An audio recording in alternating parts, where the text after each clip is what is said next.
নমস্কার বন্ধুরা, আজকে রান্না করব গন্ধরাজ লেবু দিয়ে হাঁসের। তার জন্য আলু আর ডিম সিদ্ধ করে নেব।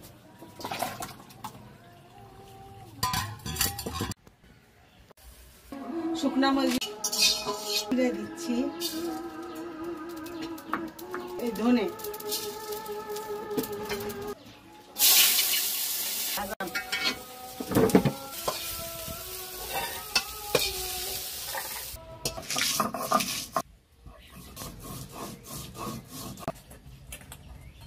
গন্ধরাজ লেবু দেওয়ার জন্য তার উপরে চামড়াটাই দেবো, খালি উপরে সাদাটা দেবো না।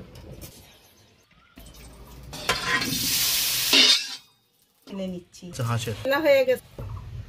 গন্ধরাজ লেবু দিয়ে ডিম রান্না করব। এখন ডিম চিড়ে নিচ্ছি, ডিমের ডিম ভাজায় লবণ, ডিম বাটা মশলাটা দিয়ে দিলাম।